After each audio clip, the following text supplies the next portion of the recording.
Hi friends, இப்போ நம்ம Pandya stores பார்க்க போகிறோம். பாண்டிய ஸ்டோர்ஸில் கோமதியமாக அடிக்கிற அலப்பறை தாங்க முடியலங்க. அப்படி என்ன அலப்பறைன்னு பார்க்குறீங்களா? கல்யாணம் மோடு ஸ்டார்ட் ஆயிடுச்சு, ஃபங்க்ஷன் மோடு ஸ்டார்ட் ஆயிடுச்சுன்னா அப்போ என்ன பண்ணணும்? புடவை எடுக்கணும், அதனால் ட்ரெஸ் எடுக்க போகணுப்பா. எனக்கெல்லாம் வீடியோ காலில் காமிச்சு தான் என் ட்ரெஸ்ஸையே செலக்ட் பண்ணணும் அப்படிங்கிறாங்க. உண்மைதாங்க, புடவைனா சும்மாவா? அதுவும் கல்யாண வீட்டில் ஒருத்தருக்கு புடவை எடுக்கணும்னா சும்மாவா? எல்லாம் இது பிடிக்கல, அது பிடிக்கல, எந்த கலர் பிடிக்கல, இந்த பார்டர் வரல, பெரிய பார்டரு சின்ன பார்டரு, ஐயோ 1008 பிரச்சனை வேணும், இந்த பஞ்சாயத்தே வேணாப்பா, நீங்களே வந்து எடுத்துக்கோங்கன்னு சொன்னால் கேட்குறாங்களா? கடைசியில் பார்த்தா மீனா சரிங்க நான் பார்த்துக்கிறேன்னு சொல்லிட்டாங்க. அதுக்கப்புறம் இவங்கெல்லாம் கிளம்பி போகிறது வெறிக்க நின்று பார்க்குறாரு. யாரா அது அப்படின்னு சொல்லி பார்த்தா, தம்பி லவ் ஃபீல் ஆகிட்டாப்ல நம்ம குமார் தம்பி, நீ இப்படி பார்க்காதாண்டா லாக்கின்னு அப்பா திட்டுறாரு ஒரு பக்கம். இதுக்காகவே நான் இதை பண்ணுறேன், எடுங்களா ஃபோனு அப்படின்றாரு.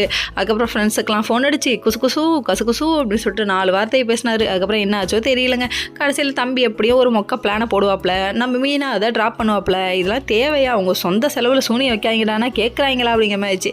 சரி, இதெல்லாம் ஒரு பக்கம் இருந்தாலும் என்ன கதிர் வரலையேன்னு பார்க்குறியான்னு ராஜு ஒரு பக்கம் லுக் ஊர்னாங்க. அம்மா எல்லாரும் வராங்க பேரா, என் புருஷன் வர வேணாமான்னு லுக்கு வேறு மாதிரி இருக்குது.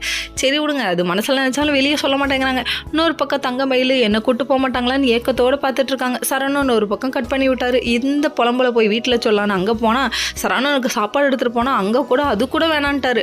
அந்த புலம்புலோட அங்கே வீட்டில் போயிட்டு இப்படிலாம் நடக்குதுன்னு அங்கே புலம்ப, நீ என் வீட்டு பக்கமே வந்துடாதன்றாங்க. கடைசியில் பார்த்தா இந்த வீடும் இல்லாமல் அந்த வீடும் இல்லாமல் நடுத்தெருவில் நிற்கிது இந்த பொண்ணு. பாவமாக இருக்குது. பெத்த பொண்ணோட வாழ்க்கை இப்படி போயிடுச்சின்னு கூட கொஞ்சம் கூட கவலை இல்லாமல் இப்படி பண்ணுறீங்களே செவ்வாழை அப்படிங்கிற மாதிரி ஆயிடுச்சு. உட்காந்து சாப்பிட்டுட்டு கேரியர் அப்புறம் எடுத்துகிட்டு வரானா. ஓகே.